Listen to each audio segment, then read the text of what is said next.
Welcome to Gentleman Geek Corner. My name is Malcolm Trotter, and I'll be your Gentleman Geek host for today. This is a little different from our other format where we have people on the show.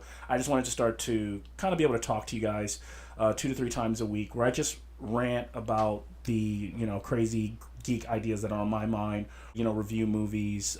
We talk about car culture, geek culture, D&D, video games, board games, whatever it may be. Today I'll be reviewing, kind of talking about Black Panther. I did want to make sure I kind of talked a little bit about this movie. I want to address the crazy hype that people are saying this movie has, and addressing this in the movie as good as the hype. I'd like to talk a little bit more about just the movie, just as a Marvel movie, as a superhero movie. Is it good? What's wrong with it? That kind of thing. The movie is not without its problems. And then I want to address the reason I liked it. And I still think that my reasoning is a little different for some of the stuff you've probably read in an article or you've seen, online or whatever. I think it's more of a cultural thing. And that's going to be very specific to this movie, and that's what makes it very different from other movies we've seen in the past. So let's jump right into it. I went into Black Panther with very low expectations. I typically go into movies not pumped up unless there's something that I'm really tied to about the movie. Like, I have a real draw to it, and it's usually not just what someone has told me about that. Maybe it looks visually compelling, or maybe I think that the story is going to resonate with me. Those are the reasons I might get hyped about a movie. I decided not to really be too hyped about this movie. I actually thought this movie was not really marketed too well.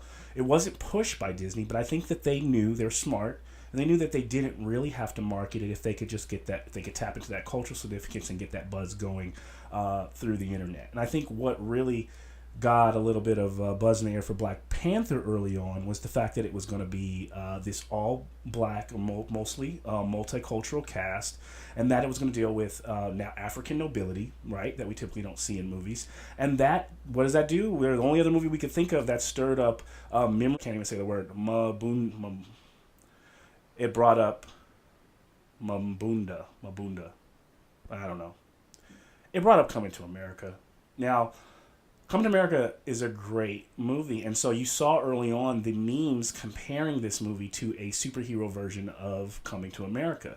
You also saw the hype of culturally black people saying, I'm going to go see this movie. I'm going to go see this. We see all the Marvel movies, but this one, this is interesting. This might be something I might, have not seen before, so I'm going to check it out. So I think a lot of the buzz came from that. I think that the best superhero movies that we've seen are the ones that have layers, are the ones that have some type of, you can say movies shouldn't hammer home, shouldn't be preachy, but I didn't think this movie was. But I think one thing that's interesting is that Marvel has always been a very kind of political comic book. Company. And they've always kind of been on the cutting edge of the times. And so it's not like these stories are new. These are the same kind of concepts and questions and topics that have been played on before in other Marvel comics, like X-Men. It's all about inequality and prejudices and things that you see. It's just the mutants are a stand-in for all of that, and that didn't just change with this new, super crazy time that we live in. That's always been the case, and so I think some of that comes with Black Panther is some of it's pumped up in the media, but some of it's just there in the story. Chicken goes along with the egg, when it goes to that. How did I like the movie from just a superhero standpoint?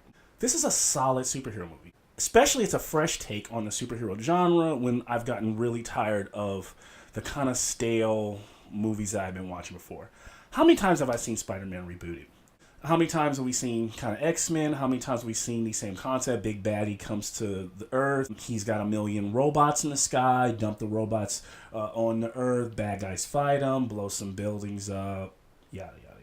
So my favorite movies, my favorite comic movies, the movies that don't do that. Like, I'm going to try to stick with just Marvel movies that don't do that. The ones that don't do that, Guardians of the Galaxy 1. I'll say Thor Ragnarok doesn't do that. Fun movie. I'll say that Captain America, Winter Soldier, another quasi-political drama, does a really good job of having some layers outside of the norm. Even Civil War has a little bit of that. So a lot of people said there wasn't enough stuff being blown up in this movie. It's like, really? So I think that the movie suffers, though, from some pacing issues. if you're just looking at it for that. It does kind of feel a little slow, like it's kind of building to a payoff that may not be as big as the buildup was. And I agree with people who think that. Another issue that I thought with the movie was the CGI was not very good. Yeah, like it seemed a little PlayStation 4-ish, at times, and it didn't seem like it was quite polished. Here's another thing. CGI is okay if you gotta CGI a rhinoceros. You understand?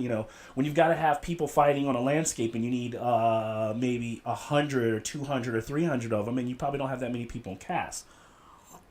My problem is when you take two great actors who could probably train and learn really great hand-to-hand combat, put them together and make them look like CGI dummies fighting each other. Basically make them look like Spider-Man 3. That's a problem. So those are my big issues. I've heard some people say that they had some issues with Killmonger. A lot of people tell me he's kind of cheesy. He has some cheesy lines. They're right. He does. He might seem cookie cutter at first. There are some layers that you need to peel away to that character. Does he need more time to develop? I would agree. Maybe yes, as I thought about it more. But I think I easily resonated with the character. I understood his point very early on. I got it. And kind of like a good James Bond villain, he kind of needed to be over the top. If he wasn't so over the top, you would probably take the whole movie. It would push maybe going a little too serious, wax a little too serious, right? Those are some of my points about, just the movie itself. It is just a good Marvel movie. It's an exciting Marvel movie. But another thing is, it's a really well-casted ensemble. It's kind of like Guardians of the Galaxy, whereas, you know that Chris Pratt's character Star-Lord is kind of the leader of the group. It's kind of like that with T'Challa. He's the leader of the group, but there's so many other interesting characters in his world. I was fascinated by those characters. I'm fascinated by the whole culture of Wakanda. That's another thing. You're just looking at it from a Marvel standpoint. You haven't had that type of world building outside of Thor in most Marvel's movies. Let's face it. The average backdrop is New York City and some bad guys show up and we blow stuff up. Okay. So that's that take. Getting a little deeper, now let's talk about all the stuff that makes it more of this color thing, right? I've had people tell me, what's the big deal? We've had a ton of black superheroes, right? First of all, there's not a ton of black superheroes. There are a decent amount of black superheroes, but there are not a ton. I can probably count all of them. I probably would not be able to get to 10 on my hand, but I know that there's people like Falcon. There's Blade in the Marvel Universe. We've got Cyborg in DC. And there are some others. And don't get me wrong, these are some badass, cool characters. Blade, for example, one of my favorite first original Marvel movies that made a ton of money and had Wesley Snipes in it. But that's not, I think that's where people miss this movie. This movie isn't about its quote-unquote having a black superhero or its, blackness. It's more about culture. Cultural significance, right? Think about the mythos and the mythology that most movies bring, especially sci-fi or mythical movies bring to the table. They bring a mythos that is usually inspired by a certain people's culture. And usually when we watch movies, we are watching a Western European take on that, which is nothing wrong with and is great. That's most of our movies. But at the same time, I grew up in a world where that was never really something I got to see. I've always thought when I was a kid, where are the stories? Do my African ancestors have any interesting mythological stories that I could go find in a book at the library or I could find on, TV or YouTube? And there were movies like Shaka Zulu, but it was told from the British colonial standpoint. It was, these are people we need territory from, but they're kind of voodoo-y and they're dark and they're strong, and this black character is foreboding. But in the end, he's kind of crazy, and we need to uproot him, and he's bad to his people, and all of these other things. Instead of focusing on maybe how Shaka Zulu's, his military prowess was so amazing. I am someone who also grew up, observing a lot of other people's culture from a standpoint of art, and I love, the Asian, both Japanese and Chinese culture, everything from old karate to karate movies to kung fu movies, right? These kind of films are really cool when you watch them because yes, you may be watching them just to see the fancy martial arts work, but those people's culture shines through in that film. When you watch Lord of the Rings, the base fantasy of the world is dragons and taverns and small villages. It's the stuff that D&D is made of, right? That's all great, but most of the Greek mythology and stuff like that's a Western European thinking. It's influence. So I've never seen it being a black male and loving fantasy and loving geek culture. I've never seen that. I've seen Black Panther in the comic books, and even the comic books, it wasn't portrayed as this. Early on, it was Jack Kirby, his interpretation of what he thought African culture might be like with some futuristic influence. So that was great, and I appreciate and thank him for doing it, because if he wouldn't have if they hadn't started it, we wouldn't have this movie. But it's something else when you see someone culturally kind of add and make something a little bit more authentic and bring that to the table. So this whole Afrofuturism that this movie had was mind-blowing. And I wasn't necessarily recognizing it until the movie's kind of credits were rolling. And I realized I was kind of blown away by what I had just watched. I knew that I just watched another, comic book movie, but on another side, I watched something very special. And I'm not going to lie, it almost brought a tear to my eye. I felt like this was the first time grown 37-year-old Malcolm had ever seen a superhero world where my people were glorified. They weren't necessarily bad guys. They weren't necessarily all sidekicks. And it wasn't just their color. It was the culture. It was the significance of the type of the way they were adorned, the type of things that they wore. They didn't look like, they didn't play up. We weren't looking at a period piece about slavery. We weren't looking at something about poor Africans that need to be fed. We weren't looking at a black movie that's maybe just a funny jokey joke film for the weekend. We were looking at powerful, strong-looking black women who were not loud and obnoxious, or who, these stereotypes. They were strong and calm and stoic, just as stoic as their male counterparts. And they were elegant and they were beautiful. Their skin, they weren't in rags and kind of serving people and having their beauty played down. These are the kind of things that when you see them in a movie, they're powerful. And they may be through a certain lens. This movie made me realize, seeing a movie, everyone has different lenses that they're seeing a film through. It's the same thing I felt when I saw Wonder Woman. And I kind of walked out I was kind of like everybody was like, there's a ton of, women superheroes. Why is this so much hype? Why is this a big deal? Now, don't get me wrong. I still have my problems with Wonder Woman are still my same problems I have with Black Panther. There are some pacing issues. The story changes dramatically and goes in a route I don't like. I don't like how to be so strong and powerful, she plays this dainty, I'm kind of lost role and kind of beauty, kind of comical beauty throughout the second act. And then the third act, really doesn't really become all powerful till this guy dies, and then it's kind of a cliche fight from there. But there were some major good things in Wonder Woman at the beginning when we got the world building of these Amazonian tribe, who were these strong, beautiful women who were fully clothed, but who are still elegant and who are still strong and who have this whole culture that they do themselves. That was cool. But at the same time, all that I'm saying, I could still walk out of there and be like, I didn't have the same resonance that maybe a 7 or 8 year old girl would have gone into that movie going, you know what? I knew that women existed in comic books, but this is, I'm inspired by this. My imagination is inspired by this. And I had to realize there were certain, ladies that I talked to about Wonder Woman where I was like, I didn't get it.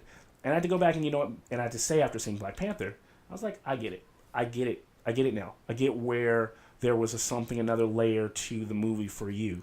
And so I do think what makes, when you're talking about Wonder Woman, you're talking about the sexes, gender and sex. And I think it is a little different from, and even when you talk about race, you can talk about race, but it's still different when you talk about culture. Black culture has not always been played up in cinema. And long time ago, yeah, we had some good comedies like Coming to America, and it's sad to think, but the closest thing to a truly black film before The Princess Frog was The Lion King, where we were all animals. And then when I was a kid, we did have some strong. We had like the Cosby Show. I know Cosby's a creep now, but at that time, that was an amazing show. It had a huge, and I think that whether as a child, when you see those kind of things, when I saw that there was a black doctor on TV, even though he's fake and the real guy in real life is a creep, just like the dad on there's another show, on Channel 5 where the dad ended up being a creep too. So it's just that when you're a child and you see those, that inspires your imagination. That makes you say, you know what, I can be that. I tell people Elon Musk is putting rockets in the sky because I'm sure at some point when he was a kid, he saw maybe science fiction or he read a story or he read a book and he thought about going to the stars, or he looked up in the sky and he imagined what it would be like to one day get there. And I think that is what this movie's cultural significance is. It's a lot of us. Like I said, it doesn't matter per se, but it does matter. When I was a kid, I had no problem imagining that I was Batman and that I was Superman and that I was He-Man. I did it all the time. That wasn't a problem. But I realized my older self now realizes how much there was this kind of weird thing that I always realized there was no one representing me. And when they were representing kind of what I looked like, they were a sidekick. Or they weren't as powerful as everyone else, and so those are important things to your your overall psychology and your overall like what you think about the world when you see those things. It affects you and you don't even know it. That's how I felt watching this movie, is that I didn't think there was anything big deal about it until the credits, and I was like, whoa, I'm impacted. I'm literally emotional right now. And I know everybody's not going to be that way, and I know everybody can't necessarily be that way, and a lot of black people aren't going to feel that way. But for me, it hit home, and I think for a lot of people of color that did feel that way, that's a lot of the reason why. It's because they immediately recognize, like, this is something culturally significant that I haven't seen in a long time, and it's powerful, and it's fun to see, and it's good to have it there. And hopefully it inspires and opens up doors for these black actors who played in this movie. The guy who played T'Challa has played Thurgood Marshall. He's played Martin Luther King. He's played James Brown. I'm surprised he hasn't played Malcolm X and every other and Frederick Douglass, because he plays all these black historical characters. Great. I mean, don't get me wrong. T'Challa is kind of like Martin Luther King, but it's good that we finally got him playing something a little different, and hopefully that opens doors to not just him, but us seeing more multicultural actors in movies. Hopefully, we see more Indian actors and Asian and Latin actors in films, especially in these sci-fi worlds. Why can't sci-fi worlds become? Those should be the places where we kind of all live in this utopian land, And so it's interesting. For time, we've just kind of started to have to add characters and add that diversity, but it was great to see a comic that had it for a long time. It's been on paper, and we finally got to explore it, and then we got to have people add an authentic touch to it. Those costumes, the tattoos on the inside of the lip, the certain nods to, there was a Shaka Zulu nod when Killmonger breaks the staff as he's fighting T'Challa. These are just really awesome things. So I don't know, I could probably keep going. And the other stuff is just however you read it. There is a layer of talking about the difference between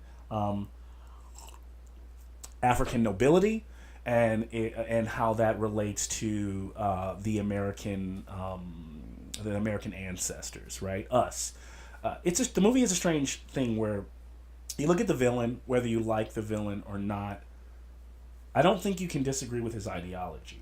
I think that Killmonger makes a lot of good points. And the movie, a lot of people are like, well, how do I supposed to see this? I think for me as a black male, it's interesting is that a lot of times in society, you kind of see yourself as both. I have a part of me that is that T'Challa. I have a part of me that sometimes feels that kind of anger when things happen to me, when I know that it's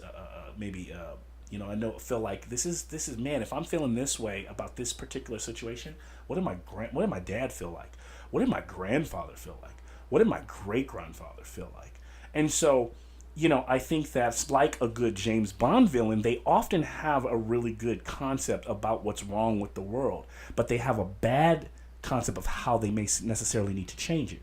So, for example, if I said I'm a James Bond villain in my ideology is that You know what all the problem is with the world? It's human beings. You know, the reason for, if you want to believe in global warming, it's humans. If you want to say there's too much killing, well, it's the humans that are doing all the killing. If it's all the, I don't know, whatever it may be. But that's a good ideology for a character. I can kind of agree with it. You know, I've heard Joe Rogan a lot of times says, you know, humans are like a cancer to the earth. Now, a James Bond villain would take it a step further and say, well, if humans are the bad thing, then let's destroy them all. Let's start over. Let's only, like, just this Noah effect. We've seen it in movies like the Kingsman. And let's kill everybody, right? And start over. And just have the few nobility, you know, that survives. That is where the problem is, right? That's where they become the villain. And a good villain has something you can kind of believe in. The Joker in Dark Knight has this ideology where he's like, you know what? At the end of the day, if this little thing you call society is a set of, you know, it's a house of cards, and it could come crashing down at any given moment, and we can all go back to being the savages that we truly are, the anarchists that we truly are inside. And he tries to test that through the actions that he does to Batman. Now, some of the stuff is true that the Joker says, and that's why Batman is fighting this unwinnable war.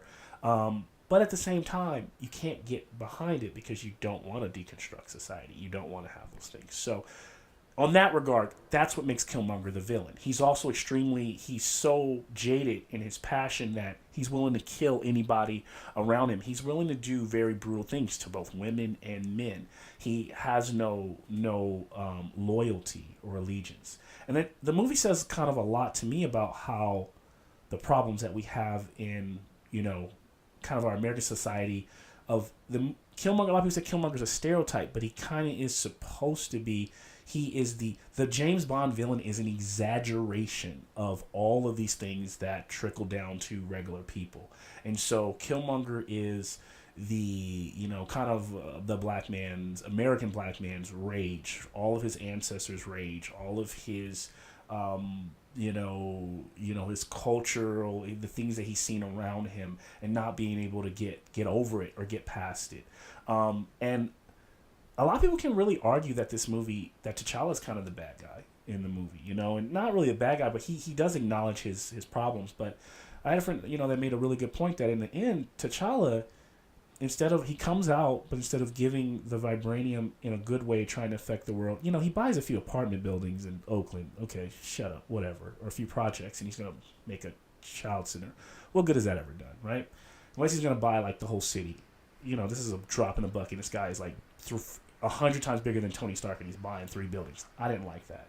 And then he also comes out, and he decides to give the vibranium to the rest of the world. But to the governments of the world. And we all know that the governments, let's face it, they're never the good guys. So if you don't give not the weaponry power to the people, but if you don't give the power of healing to the people, if you don't give that to the people themselves, then you are setting yourself up for disaster. And so Killmonger, in a lot of ways, he could have been a slightly different character if he was saying, you know what, let's just give our people equal ground. Let's give them the stuff they never got. And let's go into these communities and restructure them from the ground up, because we literally can do that. Instead, he was like, yeah, we're basically going to he's going to want to become the person he hated, which is the colonizer. That colonial mentality, Killmonger wanted to basically get revenge on the entire world, or the entire Western world. So, I don't know, you know, I see why he's the bad guy, and for that he should be the bad guy. But then there's also this is the only thing I don't like that movies always do, is take the ideal of, you know, Martin Luther King is always better than Malcolm X. You know,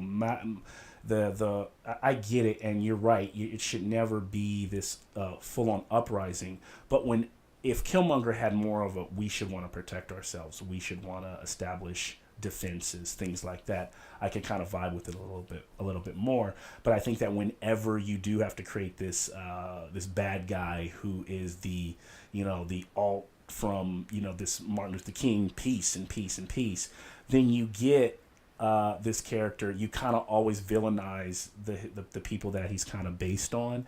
And so I don't like to always see Malcolm X villainized, because I don't agree with everything that he came with, but I think that there's a lot to that where it's like, praise the, you know, peace, you know, turn the other cheek, let people beat you in the head till you die, until you're dead and gone.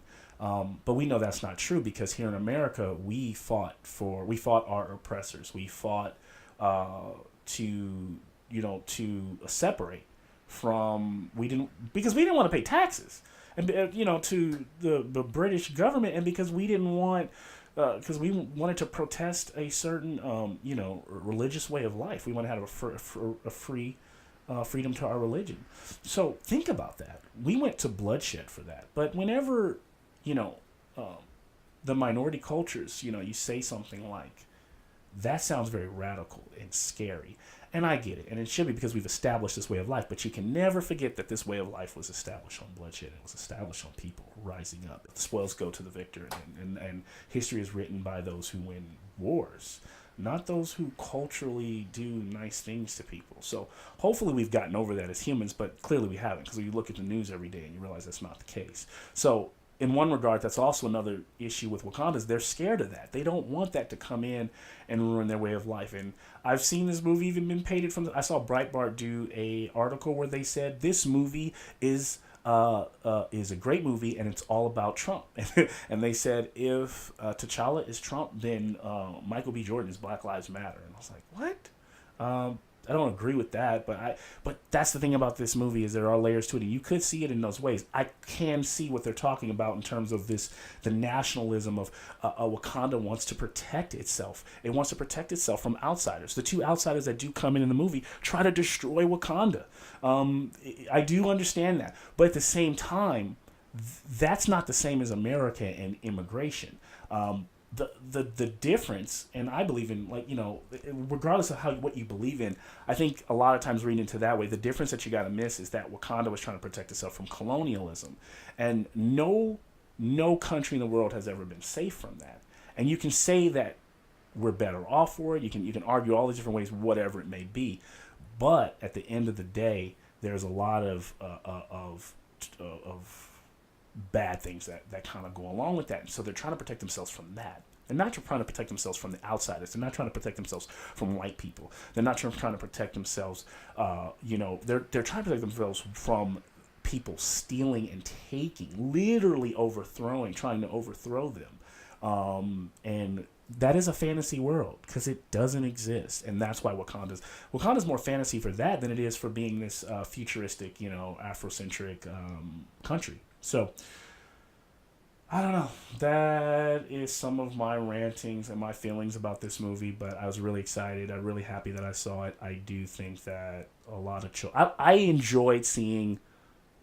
I love seeing the diversity of children, of going online and watching little white and Asian kids dress up as Black Panther and go wild, because that's cool. Just like I dressed up as Batman and I was Bruce Wayne, it should be okay. People should be embracing that it's okay to imagine that you're this African king. That's cool. So, thanks for tuning in. Cheers to the rest of the night. I know it's a work night, so I only had one glass of this tonight. And I'll be back with more Gentleman Geek Corner. Peace.